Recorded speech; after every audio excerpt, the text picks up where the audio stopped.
ఆస్ట్రేలియాలో మనకి పోస్ట్ గానీ, కొరియర్ గానీ వచ్చి మిస్ అయితే ఎలానో ఈ వీడియోలో చూపిస్తా. సో మనం ఇంట్లో లేకపోతే గనక మనకి ఆస్ట్రేలియా పోస్ట్ నుంచి వచ్చే పార్సల్స్ అన్ని కూడా ఒక కలెక్షన్ పాయింట్ లాగా ఉంటుంది బయట పబ్లిక్ లో.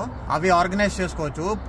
పికప్ పాయింట్ ఇక్కడ పెట్టుకుంటే మనం ఆ పోస్ట్ మ్యాన్, డెలివరీ మ్యాన్ ఎవరైతే ఉన్నారో ఇందులో డ్రాప్ చేసేస్తారు.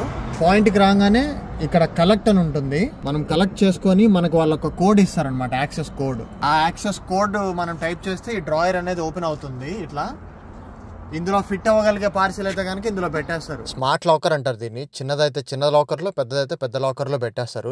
పెట్రోల్ బంక్ పక్కనే ఉంది ఇది. అందరి కన్వీనియన్స్ కోసం ప్రతి ఏరియాలో ఉంటాయి. అలానే మనకి ఏదైనా వస్తువు వద్దు, మనం రిటర్న్ ఇస్తున్నాం మన ఆర్డర్ అనుకుంటే తీసుకెళ్లి ఇదే పాయింట్ లో మనం డ్రాప్ ఆఫ్ చేయొచ్చు. ఇదైతే పోస్ట్ ఆఫీసు. మనం సెలెక్ట్ చేసుకుంటే పోస్ట్ ఆఫీస్ లోనే వదిలేస్తారు కొరియర్ బాయ్స్. ఇలా కూపన్ ఇచ్చేళ్తారు మన ఇంటి మెయిల్ బాక్స్ లో. ఇక్కడికి వచ్చి ఐడి చూపిస్తే ఇచ్చేస్తారు. దీన్ని యూనిట్ అంటారు. ఒకే కాంపౌండ్ లో 3-4 ఇల్లు ఉంటాయి. వాటి పోస్ట్ బాక్సెస్ అలా ఉంటాయి. ఇవైతే కనుక ఇండివిజువల్ హౌసెస్ ముందు ఉండే పోస్ట్ బాక్సెస్ అనమాట. ప్రతి సబర్బ్ లో కూడా ఎక్స్ప్రెస్ అండ్ నార్మల్ పోస్ట్ కి బాక్సెస్ ఇలా ఉంటాయి అనమాట. చాలా కన్వీనియంట్ ఇక్కడ.